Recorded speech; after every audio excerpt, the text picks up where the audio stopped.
Millions of frontline workers keep our economy running and are provided with the latest technology to do their jobs. But digital adoption, especially by frontline workers, is really hard. This is Frontline Innovators.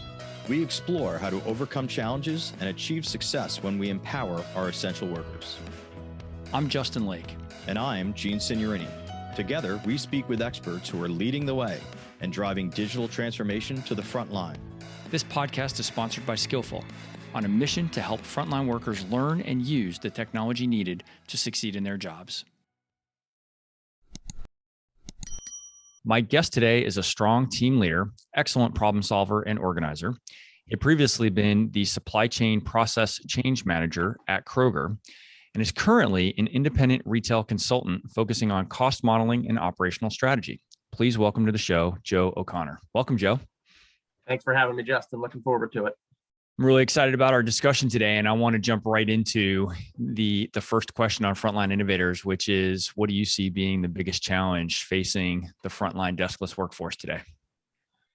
Certainly. So as I've seen it evolve, I think the biggest challenge we have today is the variety that's available to our frontline and deskless associates, that it's easier than ever to look for alternate jobs, look for other positions, and folks at the front line can find that. And it's easy for their frustrations, whether that's with leadership, with technology, with the role itself, to boil over and easily find an alternative. So I think that because we've reached this incredibly fast pace of change, and ideas like efficiency and really truly productive processes has frankly become easy. That's table stakes with so many organizations. The front line deals with that, and their processes are changing very rapidly, and they're being automated and highly optimized very quickly. And the front line has to keep the pace with that, with a rapidly changing workforce that rarely has time for true training. It's always on the job training, right? And their options are endless that are the alternates to that. So I think that the combination of those, that the processes themselves have become extremely optimized. There's not the time for training and for comfort with a process. The expertise gets very spread out, and the expertise can easily move and change places either within an organization or outside of that organization just as quickly. So I think the deskless workers have really felt both of those coming from each end. You've raised a really interesting point, man. And this is a huge macro trend right now that we're seeing just a tremendous amount of turnover with frontline workers across all industries. And it seems like, many of them seem to be swapping one industry for another. You're raising a really interesting point about how the variety of roles that they have visibility to now, or maybe just greater awareness, is maybe encouraging them to go seek a better place. And I wonder, as you're making me think about this, I wonder if they are really solving the problem for themselves that they're looking to solve, or if they're jumping from one operational efficiency environment that they'd rather not be in, perhaps, to another. And if that's really solving the problem, and if we're going to see, if everything will settle at some point, meaning that maybe they have found a better place for them that's genuinely a better fit for them and what they were hoping to do with their career, or if they're just going to find, the need to jump again. Do you have any thoughts on that? Well, I think that we saw this evolution coming pre-pandemic, that the idea of the 40+ year career at the same company was really waning fast. And the generations that are now approaching their 40s had decided that they didn't necessarily want to be locked in and go in and stamp their box every day to do their career. So people were already looking for some of that variety. It was just tougher to get prior to the explosion of simple apps and things that I can look for 24/7, and the need for frontline workers that are everywhere. So I think a culture that had already started to come out in a lot of today has really allowed it to accelerate faster with the frontline employees, that I can constantly go and look at monster.com or any of these and find if I'm going to be making something similar, and if I know it's going to be a frustrating job, or I know I'm going to love anything that's thrown at me, it's easy to get that variety. So I think it's a people that were already looking for the variety. Now it's easier, and maybe it behooves them to look for it a little bit faster if they get frustrated with a front line, like a retail position or one of these that can be a pain. They say, well, I'll just go try something else, and I can probably come back if I don't like that anyway. There's almost always a need on both ends of it. Yeah, that you're right about them most likely being able to come back if they left on good terms. There's certainly going to be those opportunities. Do you think there are things that employers can be doing to maybe hold back some of that attrition from those frontline workers? Because right now, what we hear about is a lot of focus on the hiring side. I haven't heard as much, at least just in kind of public, news sources and things like that, about attempts to retain. What are your thoughts on that? I think every employer knows how important that is, how well they do it. That's what separates good organizations from great organizations, Sure. right? And so I think that idea of the internal successor planning has to be a priority within every HR department out there, that either you've got to find your frontline employees that need a greater impact on the organization, that are accelerating more quickly.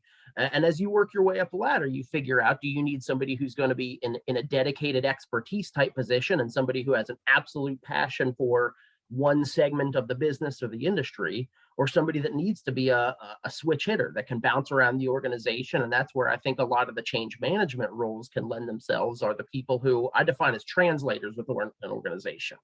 And those are people who I think are difficult to identify, but a smart leadership has to be able to tell who can speak the language of other places in the company. Because I think we've all seen that executives, even middle management, don't always speak the same language as your frontline decibels employees. And somebody who can bridge those gaps, even if it's not to the front line, but bridge the gap between the technology team and the merchandising team, between the leadership team and the accounting team, people who can speak both of those languages become extremely valuable. And so I think that that's something that all organizations have to continue to evolve and keep pursuing, is, are they leveraging those people the right way? And are they putting them into a point where they have their strengths and supporting them with the rest of the organization? I think those great resources within a company can get frustrated when they know they've got more to offer, but they don't have either a team to support them, a tool to support them, a boss that supports them, anything along those lines. So the people who you really want to rise and grow, that certainly causes attrition, and nobody wants to lose a great performer like that, but recognizing where their skills are going to be leveraged the best right there at, there and then in the organization. Who's going to be the best to lead the growth of an e-commerce portion is what I think everybody's looking for in a lot of companies right now. Who can lead this transition to my digital business? But without leaving the nuts and bolts, the meat and potatoes of your business and whatever it may be. So I think identifying those individuals and showing them and using them as an example to the rest of the company is very important, and identify the people who get both sides of it and can work as a medium there. They become excellent change agents within the organization, and they can be great proponents and examples for the rest of the company to show where a passionate career can lead you without siloing yourself within one point of the company. Not as many people, as we said, want to get that absolute expertise and say, yep, I've been a produce manager for 30 years. Some people love to have that box checked, and getting them into that spot, if that's really where they want to be the best of the best at one thing, or if they want to be the agents that are able to play throughout the organization and help the growth and the evolution of the business. Yeah. Two big things that you said just in the first few minutes here that I'm dying to dig into more deeply. The first is something you just said about change management folks being translators. And I'm not going to explore this further, but I want to come back to that later on in the show. And then the other thing you mentioned is that we never have enough time for training. And I love that. And I think it's absolutely correct. I think the proper amount of time is never allocated to training. I'd like to explore that further and see what the downstream penalties are, of not investing that time on the front end. So let's come back to those topics. But before we get into that, I'd really like for you to share with me and with our audience a little bit more about your background. How did you end up in the role that you're in today? Talk about that journey to whatever depth you'd like to go into, but we'd like to get a little bit about your background. Absolutely. Well, I started my career in mechanical engineering. So I designed conveyor systems for a few years, and that was in the late 2000s there. So not the biggest time for distribution growth there in the recession, and found my way into Kroger in a Lean Six Sigma analytics role, really an entry level studying the data around our business. And so created a good understanding of Kroger and our role in retail, and how our data flows together to create those optimized and those very efficient processes. Like I said, that became, I think, the table stakes of a lot of organizations in the 90s and 2000s of just doing things, cutting out the fat of your business. That allowed me to learn a lot about our company and a lot about the ways that it interacts with our customers. And so worked my way through several departments, really starting to study cost modeling and cost structures. What do we really pay? What do our vendor agreements look like? And how do we source and operate better, more holistically? And that moved me into a merchandising and sourcing type role, where I was studying all of our relationships with wholesalers and with our fresh meat producers and distributors around the network. And that led into supply chain, and spent the last 4 years of my career within our supply chain as a process change manager, with a great deal of responsibility over all of our reverse logistics and all the things that flow backwards from the store, as well as a lot of the perimeter of our network. So usually not the core shipping mac and cheese to the store 10 cases a day. It was the fresh sandwiches and salads and all the delivery that happened daily straight to store with a lot of those. It was consolidation centers and where our inventory points were held. And so a lot of that fringe of the network. And it allowed me to have a good understanding of a lot of the businesses that complement a major retailer and how they function differently, and how we can learn from all of them to hopefully create a very cohesive network that's very adaptable. Because as we talked about earlier, the efficiency for things that are done all day, that's easily automated. Most organizations have figured out how to do that really, really well, and I think any organization that still is profitable has figured that out with their core business. And that's where you cover that 80-20. And then it's that last 20 that you've got to be very adaptable. You've got to be very nimble and have the right expertise and the right vendor partners and really the whole right network setup to accomplish that last deal that makes a customer very satisfied and that keeps your business holistic, without just doing the key things right. And I think it allows organizations to grow. So I worked my way through our kind of cost modeling and merchandising sourcing departments, and then spent a lot of time in supply chain. And then this past year, I decided to move into independent retail consulting. And so now I work with a number of suppliers, understanding the retail network and how I can help them with their operational strategy and the cost modeling that goes into that type of work. That's amazing. Retail, as you're just describing that, retail grocery is a hidden, complex business that's hidden in plain sight in front of all of us. And what I mean by that, you were talking about reverse logistics, which I want to explore for a minute, but even just the coordination of all of the vendor partners that are doing work in and around a typical retail grocer is phenomenal. I've heard a number, I don't know if this is accurate, that something like 70% of the labor that happens in a retail grocery store is actually happening by third-party vendors, merchandisers, and the actual vendors that are delivering product to the store. Whether that number is right, it's a big number. It's bigger than most people would realize. That the Coke, the Pepsi guys, the Frito-Lay guys, are all coming to that store.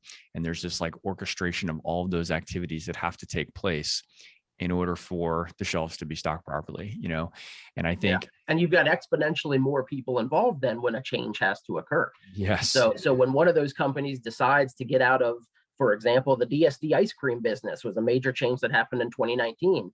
Our company had to come together and say, what do they do for us? What are all the things that now our employees are going to have to do that they've never done with these products? They've always seen that pallet of those SKUs sitting there. They never had to care.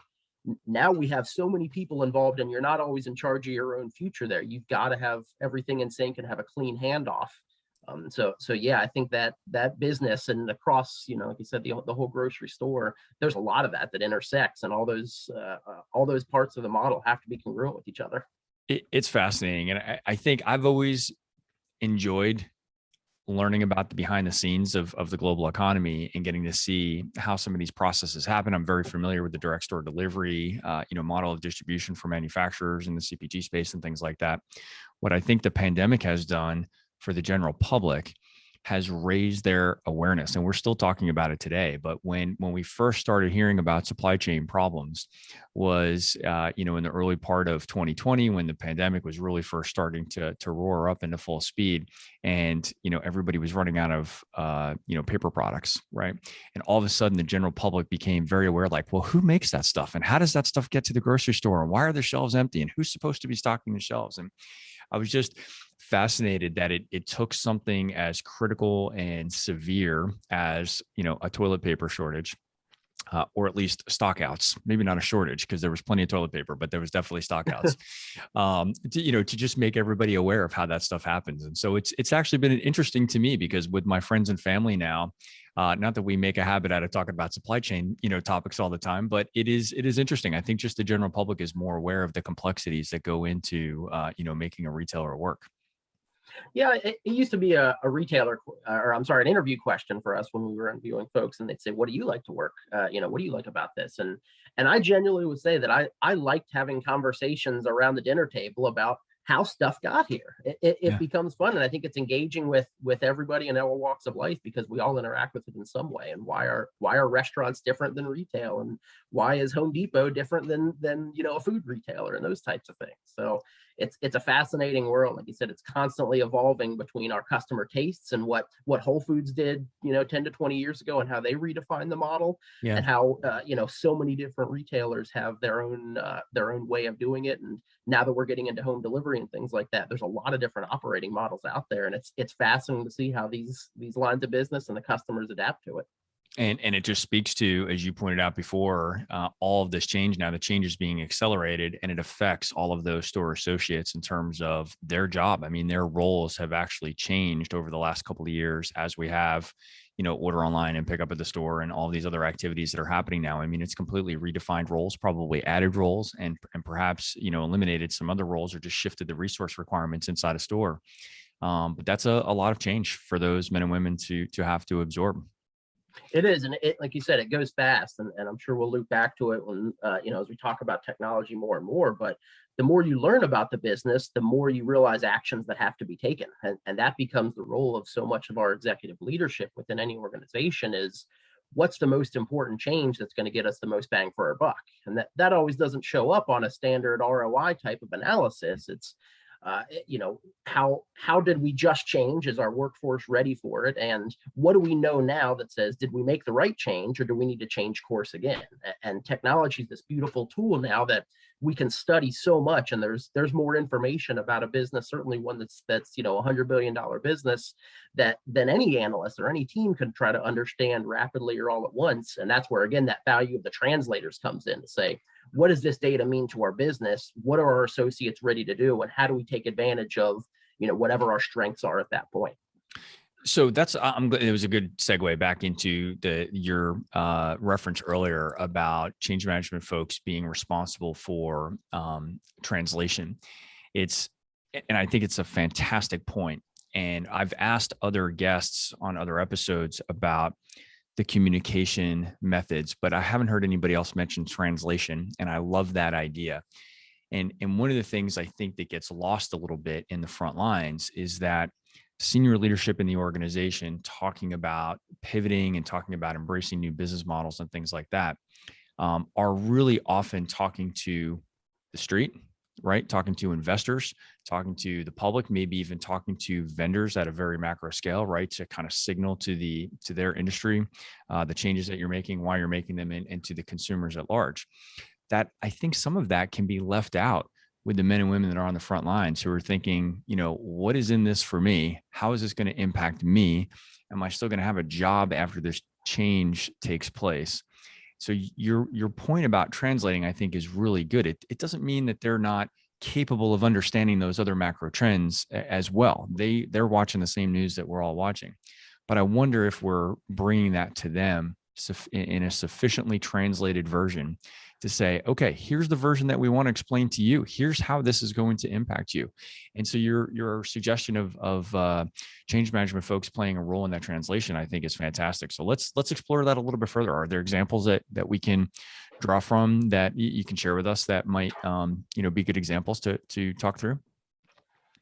I think overall with our change management translators, it's again getting an understanding of what is the data, because so many people who are outside of that front line really only have the data to rely on, and so it's establishing how good is it, how much do we, how much can we act on it, and how much is that going to matter with what we change now? So I'll use an example that we would have within our floral departments. And so you can think about the massive spikes that you have in flower sales and in candy sales and things like that throughout the year, that you can't always build a day in, day out process for floral, because floral in, September and October really isn't that much to talk about, but floral in February and May is as big as anything that there is in a grocery store.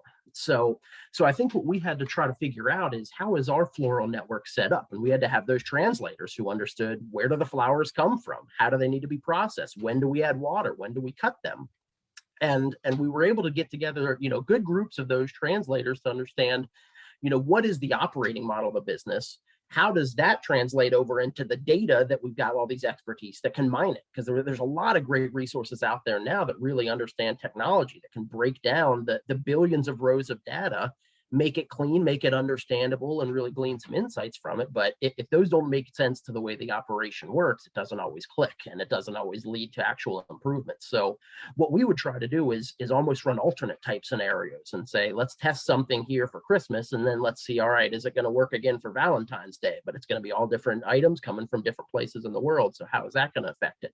And I think identifying those variables is something that we would constantly struggle with, because there's always a weather event that happens. There's almost always a special case when something has that rapid seasonality that change management gets extremely difficult, because you can't always trust your data, because you look back last year and you say, well, that was pandemic. Of course, that data doesn't make any sense anymore. So now we're years removed from being able to say, it was always easy to look at year over year type of analyses. Well, now we're stuck, we're stuck in a point where our business is evolving so rapidly, those spikes due to holidays or due to seasonal demand or due to things like a pandemic, really skew a lot of our data. And so you've got to have those translators in place to really understand why the operation behaved the way it did. Why did the DC manager decide that they needed to get this truck out instead of that truck out? Or when we didn't have enough roses, here's how we decided where all the roses were going to go so that every store got some.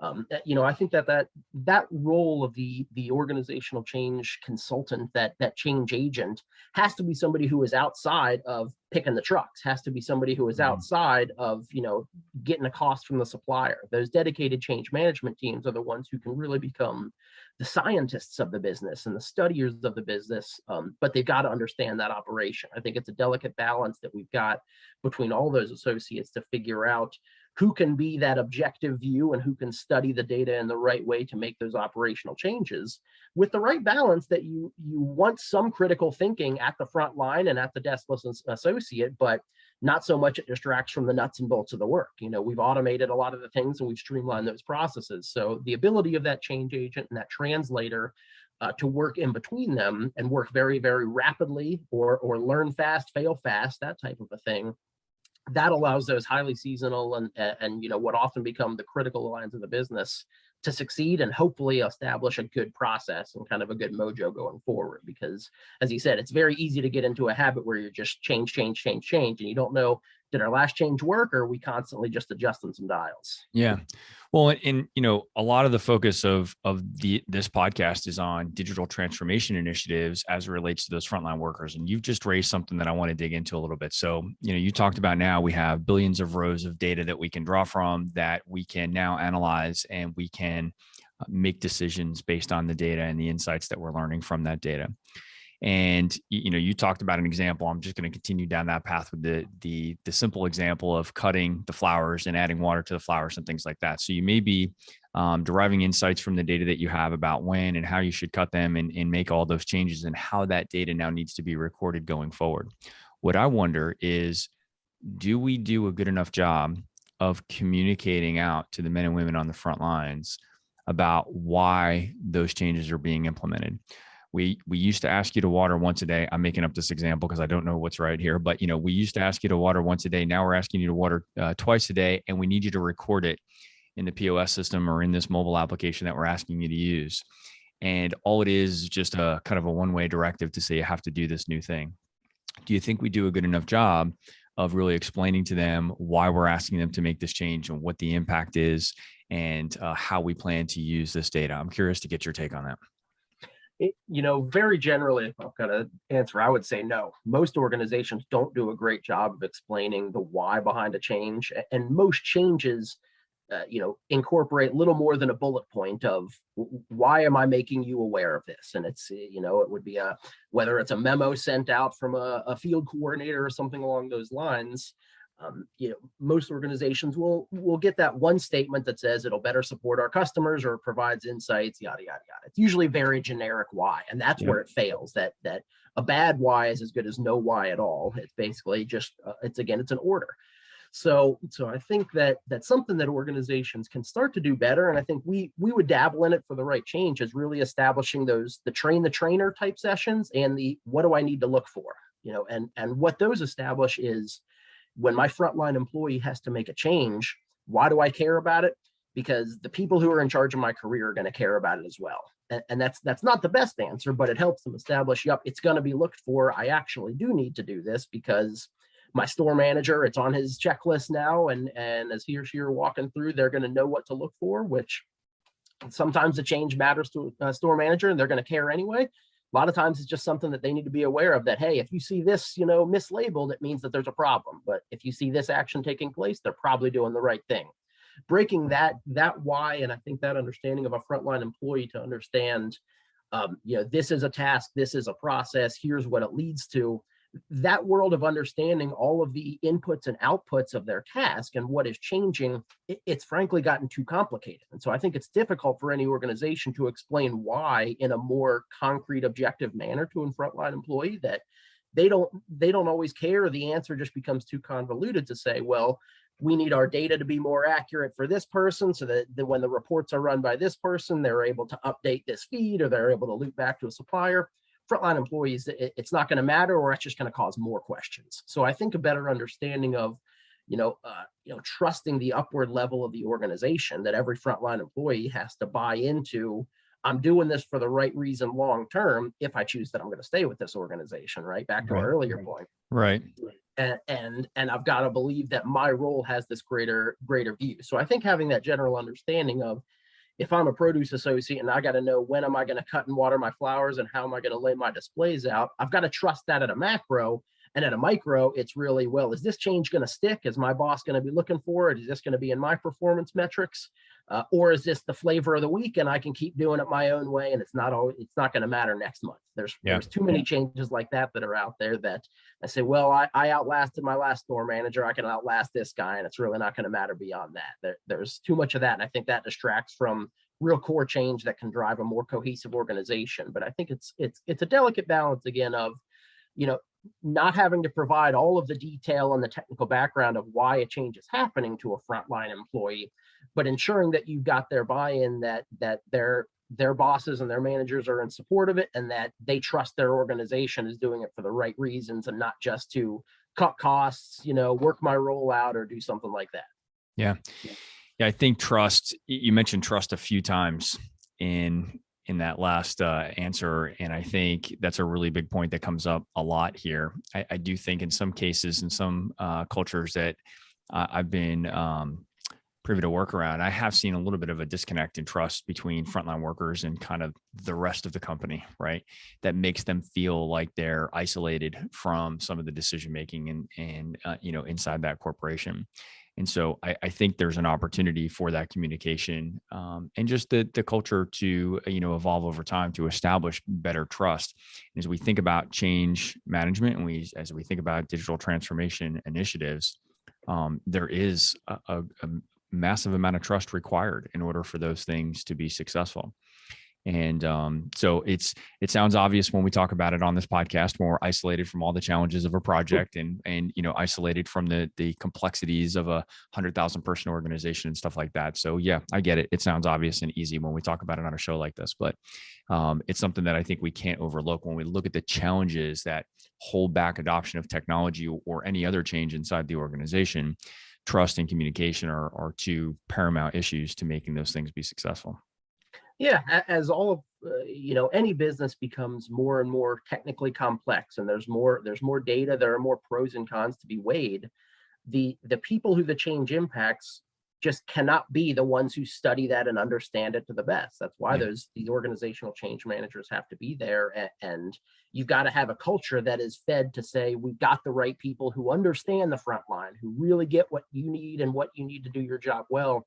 they're the ones who made this decision with your input. You can't always have a survey that goes out to every single produce manager to ask them what do they think about this type of thing. So you've got to have that baseline, and if you've ever looked at 5 dysfunctions of a team and those types of a tool, it's always based around trust. Do I buy what they're trying to sell me here? Do I trust this organization? Or do I just keep looking around and I just add to those attrition type problems? You've got to identify those folks as well. So building that baseline is huge, because the pros and cons and all of the different factors that have to be weighed are very challenging. What are some of the tools or technologies, frameworks that you would advocate for when dealing with the complexities of change management in complex organizations like we've talked about? Tools, I'll always say, in terms of a technical and a change management tool, Microsoft Excel is everybody's best friend. It is the baseline, but it is how, at least within my organization, the business spoke to each other. There were dozens and dozens of tools on the back end that would gather and aggregate and create our data into a database type form. But being able to manipulate that as a user and as somebody who understands it, usually that takes a lot of iterations. We started getting into Tableau pretty regularly for really good visualizations. It's that next level of charting tools and of quick filtering tools. So, those would be 2 that I'd call out in terms of understanding what's my data telling me. Getting that type of a visual and getting that flexibility in front of, again, those change translators and the folks who need to understand, is this reflective of my operation, and where do I think I need to go within our operation? Those are 2 that can really shed some light on a problem in a different way, or make it more obvious to the people who only have 5 minutes. If this is your elevator speech with the guy you need to get buy-in from, and within a bigger organization, there often become dozens of those folks that you just need them not to get in your way. A very simple, chart or a very quick answer in a meeting can work wonders. And those are usually only done with those simplified tools. I would never answer that question by saying you need to have good Python script analysis or something like that, because, typically I'll say it's too difficult to understand the answer. And I need to be, when a division president's sitting in a meeting and he says, well, what about this? It's extremely powerful to be the person in the room who can answer that question right away. It's not in our slide deck, it's not in an appendix, but I'm going to be able to answer it before this conversation's over. And tools like Excel and Tableau can do that really quickly and really powerfully. That's good. Coming into today, as part of the preparation, you had shared with me the congruence model. Tell me and our audience a little bit more about the congruence model and kind of where you think that fits into this conversation. Sure. So the Nadler-Tushman congruence model is something we studied. I got a degree in executive leadership and organizational change at Northern Kentucky University.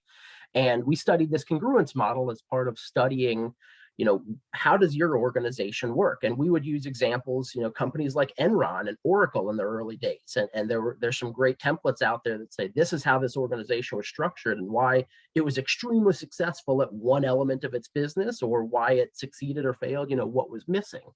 So the organizational congruence model really matches up, and it allows users to kind of visualize what are the for the organization, what's more cultural, what's more, you have to have been here to understand it, versus what's formal, who reports to who's incentivized by what.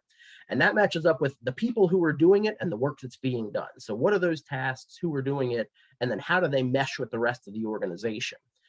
If that is not, smoothly fed by your strategy and the inputs of the organization, the inputs being resources and history really as to how we got here, that's got to mesh with who your organization is today if you want the output that you want. And your output is the vision and the view of the organization that whoever's in charge needs to have. You certainly need your inputs of that. You need to say, okay, we got here through a certain history, through a set of resources that we have.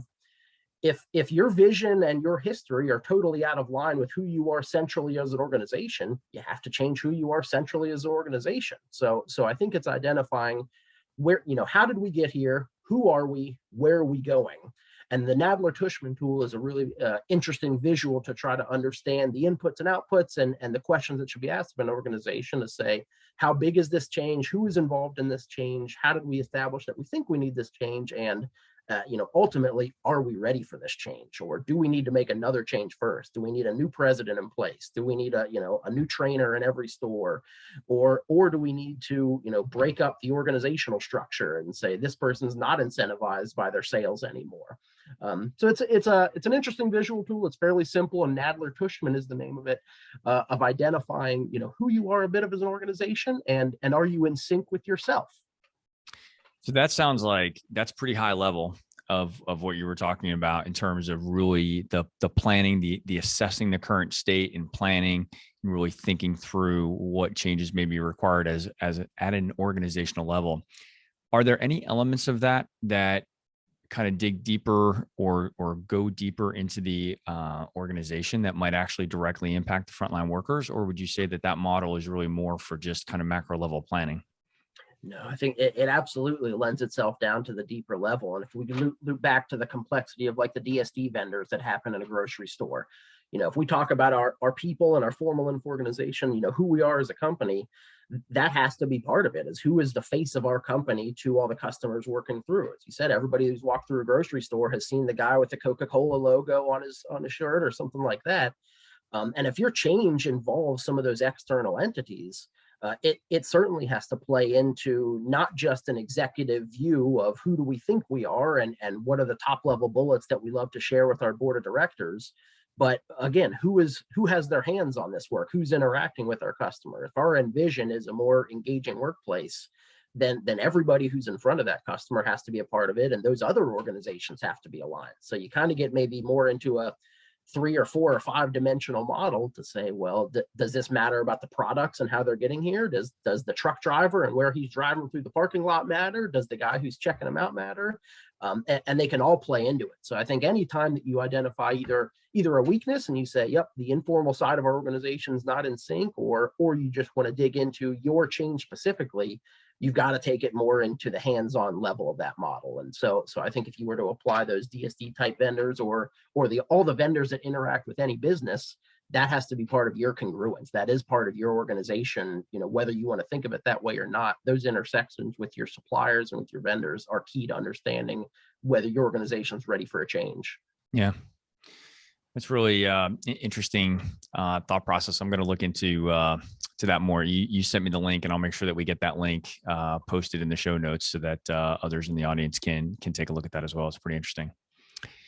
When we think about technology innovation throughout a large enterprise like those that you've been associated with, do you think that the way that we handle technology adoption for frontline workers is a different exercise than that which we would apply toward our more traditional corporate workers? I certainly believe there would be, because of that change anxiety of again, maybe back to that why question. It's who wants to know this? A lot of times the change isn't necessarily a process change, but now it's going to be on your RF handheld, and here's the approval that you're going to have, or here's why I need you to check off when you adjusted your order and things like that. So there's certainly some fear, and maybe that again goes back to our foundation of trust that the organization wants to be successful, and that you don't have an organization that has the wrong ulterior motives or the wrong executive leadership that's taken us in the wrong direction. Right. So certainly, I think that anxiety at the front line and maybe that lack of trust can be viewed or can be brought out through a technology rollout of, well, this is how they're going to replace us all with robots, or some corporate guy just wants to be able to run a report so that he can, send my boss a nasty gram and tell me to get back to work. So there's plenty of people out there, and it matters to the individual tastes and different folks that are in these roles. But some people are certainly just a little bit more hesitant to take the change, or they believe that any change that is happening is probably going to hurt them. Unfortunately, there's people out there who always believe that the change is wrong or that it's going to cause more problems. But again, it's the evolution of our work, and I think understanding and trusting that the work is going to continue to evolve is a good thing. I once heard an interview from a guy who worked at A&P, the old grocery store, years ago, and he said, I was a store manager for 30 years, and I had the exact same checklist on day one that I did on my last day on the job. And he realized then this was in a process change and organizational change type of a presentation. He said, we probably needed the change, and whether other folks were scared of it or not, I don't know. but recognizing that doing things exactly the same way isn't gonna work, and I think we realize that we're evolving as customers so much. Hopefully folks feel more empathetic to an organization that if I want to be able to just swing by and pick up my groceries from the back of the store, well, if I'm a worker, I need to understand my work inside those four walls are going to have to change to support it. So hopefully, at least within retail, I find it a little bit maybe easier to understand, or I would think that if I was in the front line still, that it would understand to say, well, I get that me as a customer, I need to have more options. I need this business to evolve to support my needs because everybody else is doing it, or because it's more convenient, whatever else the need. And you hope that your employees are going to buy into that and realize, well, and then my processes need to change to support that as well. Yeah, I definitely think there's a strong likelihood for them to be aware of the need for that change.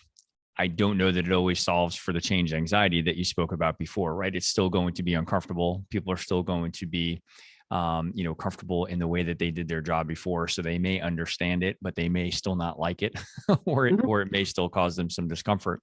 And that actually goes like really full circle back around to something that you said at the beginning of the conversation, which is that many times there's not sufficient time for training. And I don't want to put words in your mouth, but I feel like a lot of times some of the early communication and training efforts are pushed aside because there's such an urgency to just implement the change.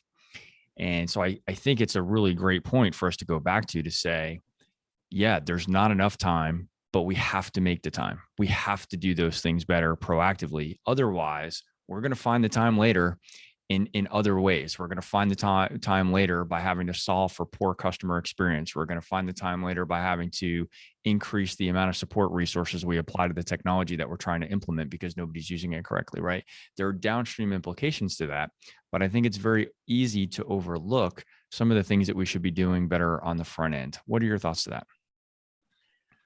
I would agree. And I think as we talk about the labor shortage that we have today and the constant churn of workers, it becomes the role of that leader, or whether it's a coordinator, or store manager, or something along those lines, to really have a good communication plan with the team to understand we have to take this change, and if that process does become more efficient, well, we can't just keep doing it the slow way. And so you're either going to lose the hours and the budget that store has, or if I'm the change agent and I'm the corporate officer, I know that, well, P7, of this year is when I said that it was going to be in everybody's budgets. And so the labor is going to be reduced and everybody's going to be looking for it. So sometimes those things get delayed and you say, well, that's still in the budget. I still have to do this change. We still have to either change a labor standard or remove that process from the store. And understanding, how you can cause a bigger problem for yourself by resisting that change is something that organizations, maybe need to communicate a little bit better of, well, what if I keep doing it the old way? What problems is that going to cause? Well, it's going to take you twice as long, and you're going to have to ask the other guys to do this help. And then you're probably not going to do this. We came to terms with the fact that processes that were probably more complicated or had more volatility or more delays just meant something else was getting skipped. And we had to try to have an understanding of that when you looked at a store, a department, or even, separate processes, is, hey, what's the first thing to get cut? Is it sweeping the floors? Is that the thing that are we kind of okay with? Maybe that gets missed sometimes, or is it, I had 10 candidates I was supposed to interview today, but I was too busy doing my process the old way. So I think organizations certainly can understand that their change and training plans can fall through the same way that their business can hit delays and can hit problems. So realize if your change doesn't take effect the way that you wanted it to, what's going to get missed? Is your process itself going to fail, or are they going to do your process at the expense of something else? Yeah. And I think the fact that organizational change continues to move so rapidly, and we don't always have a full understanding of the why, or we don't have an engaged workforce that knows, am I still going to need to do this in a month, or does this make sense today? And maybe it won't make sense for a month. How do I still do it, and get in sync with my organization, whether it's my budgets and I'm going to lose my time, or I just don't have the bodies to be able to accomplish it. Yeah, I think that's well said. So I'm talking to a guy here who started building conveyor systems. And when I think, about technology, we tend to think of the bits and bytes, but I also think about conveyor systems as actually being technology. I mean, there's a lot of very sophisticated technology in conveyor systems and stuff today, but just more generally, what do you love about working with technology? I think it's fascinating to be able to learn so much about a network, an ecosystem. What are all the inputs and outputs? I think about so many of those tools and those the efficiency type tools that we talked about, the whole Lean Six Sigma thing, whether it's the process mapping and the time studies and things, that it's very interesting for me, coming from an engineering background, to be able to want to know more. I thought maybe I was going to be a race car designer or something like that. So you think about the studies of tire pressure and whether my fuel ratios are right, and what those racers did back in the 50s and 60s to try to understand, how do I make my car faster? Technology is this beautiful science tool to gain so much information and pull so much not just data, but pull so many answers out of it, and pull so many so many elements of your business out of it. So I love the fact that we can learn and we can solve just about any question that comes up, that we can answer. And maybe it takes 3 or 4 different answers where we say, if we're asking a question about our customer behaviors, we can look at sales and we can look at product movement and, footsteps through the store, and it'll evolve into how many times did a customer's, Bluetooth cell phone ping against, the front door of a store or something like that. So I think technology is an amazing tool to learn about your business. And as somebody who's always been passionate and curious about those types of things, it's a beautiful tool to pull all that together and to really filter it in a way that makes some sense. Somebody may delete the podcast when I ask this question, but do you think there can ever be too much data? No. I think that there will always be more data than there are people who understand it.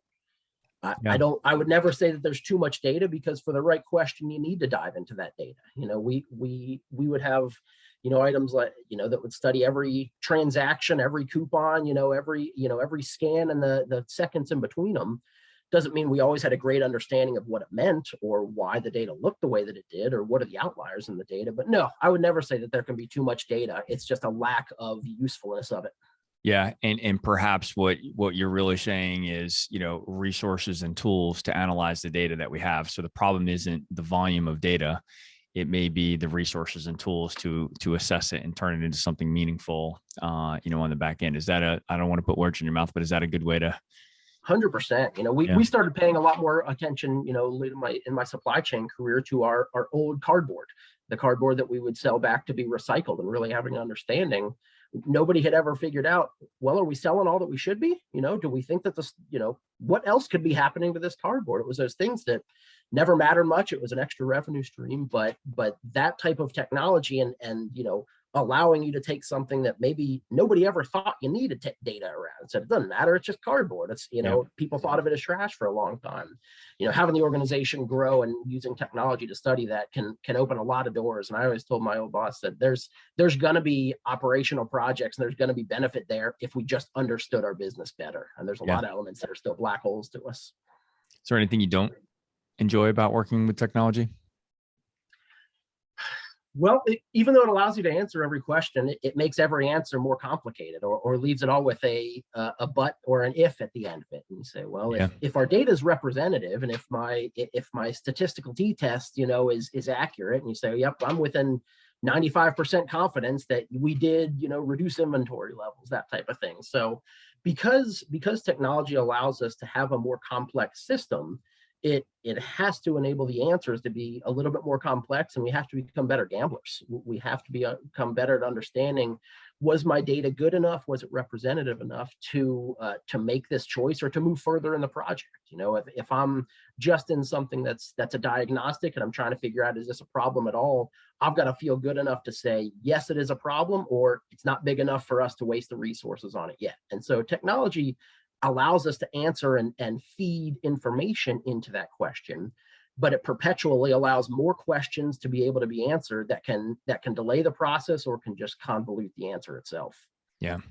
And that kind of speaks to the resources, both technology and people, that can be working on assessing, and drawing out insights from that data and being able to then create, new tests to go and take action with. And when you talk about being better gamblers, that's an interesting choice of words, because it's about managing risk, which is really what gambling is, right? It's about looking at the risks that we're taking and trying to be smart about what we're testing and how we're using the data to, take risk, but measured risk, and understand, how big the risk is that we're taking as we go through that exercise. So it's a really good way to think about it. Yeah, it's easy for an organization to get into analysis paralysis, I think has become the term where, and a division president who doesn't want to do a project can easily just keep answering, or asking questions and show me this, and can paralyze a project there. So I think an organization that, like I said, gambler, or, getting ready to say, do we know enough to take that next step? That's a balance that every organization has to figure out, because you can spend gobs and gobs of resources that isn't worth paying for them even, or you can put one person on the right thing and make millions of dollars. So having the organization that can study their data and make bets on it well enough, that's the next level of it. Yeah. That's a good thought. And Joe, we've got to wrap it up there. The time always goes so fast on these conversations. So I hope for the audience, I hope you found the conversation with Joe as enjoyable as I have. And if so, please share and rate the podcast. 5-star ratings help ensure that it gets promoted to other professionals like you that are innovating on the front lines. This podcast is sponsored by Skillful, the mobile digital adoption platform for deskless and frontline workers.